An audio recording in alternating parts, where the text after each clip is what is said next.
guys, welcome back to the Junkyard. I'm Ian TheJunkernaut, and today I hope you're not somebody who likes to really play by the rules, because today we're going to be doing all of the things wrong. Now let me stop you right there, because what you heard me say was, give me a lot of bacon and eggs. What I actually said was, give me all the bacon and eggs you have. And I don't think that there's anything illegal in our activity today. It's just not using products the way that they're really intended to be used. This is my personal shotgun. It's a Mossberg 88 Maverick. It's about the cheapest pump action shotgun you can get. And anytime that you're using a firearm in general, but especially if you're going to be using it in a way that it's not really intended, you need to take extra precaution. Today we're going to be attempting to shoot 22 caliber pellets that are made for air guns out of a shotgun. This is a 20 gauge shotgun shell, and this is a 22 pellet. What we're going to be using today is called a shotgun barrel adapter. And then by chambering this shell, we can actually insert and fire 22 caliber bullets. But how are we going to get a pellet to shoot? Well, we're actually going to be using a 22 blank. And these are made for kind of industrial strength nail guns that are for driving nails into solid concrete. These shotgun adapters are specifically made to work best with break action shotguns, whether single shot or double. They're not really made to be chambered into pump action ejecting shell shotguns. So I think the first thing that we should try is just some regular 22 caliber bullets and load it. So it shot off just fine. It was louder than I expected for a 22. I don't know if that has something to do with the short barrel instead of a long barrel. After that, we'll take 5 shots and we'll see kind of where they're placing on the target.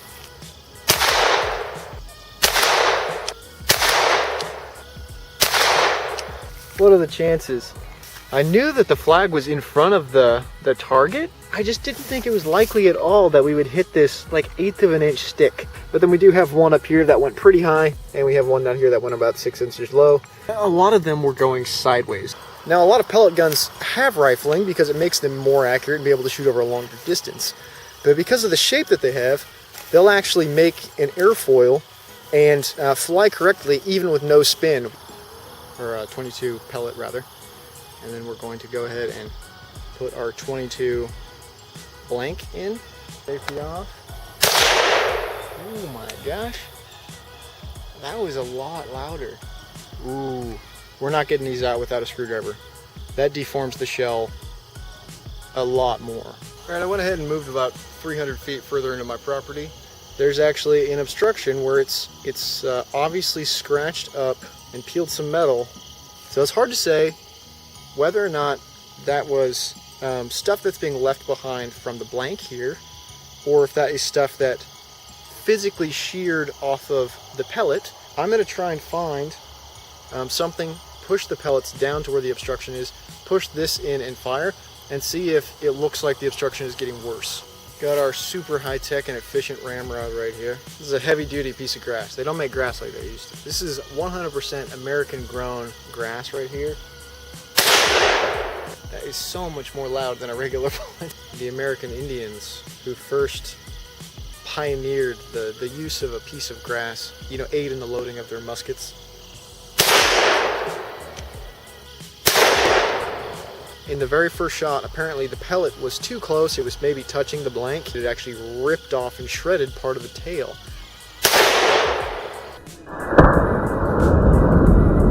It's smoky. So all of these smaller holes are from the pellets, which means that we have one pellet that went pretty close to the center. And then we've got another one that went a little bit further out here. And then we have another one that is up here. So it looks like I was shooting maybe a little bit right. I'm going to shoot a handful of skeet real quick and then head back to the house.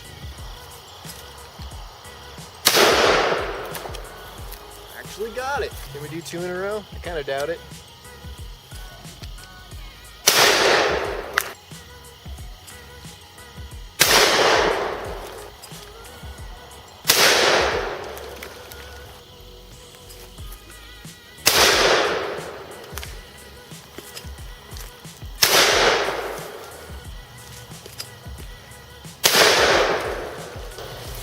7 out of 7. I know for most people that's like nothing. I'm not that good at shooting skeet, so I'm actually really proud of myself. Thank you so much for checking out this video. I hope you enjoyed this slight deviation from what most of the stuff we do on the channel is. And now that we actually have the property where it's legal and safe for me to shoot guns, I think there's definitely going to be some more gun modifications, some gun testing in the future. But in no way is that going to usurp or replace the other kinds of hobby builds and projects that we're working on. I do have an idea for a very simple modification that can be done to this shotgun adapter, so I'm planning on making that into another 1-minute mod video in the coming weeks. If you're interested in picking up a shotgun adapter like this, or maybe shooting something more like a .45 Magnum out of your shotgun, you can definitely check out gunadapters.com. They have a lot of different variations, including some that are much longer and are also rifled. Otherwise, guys, I hope you're having a great day. I'm TheJunkernaut, and I'll see you in the next one. Precautions!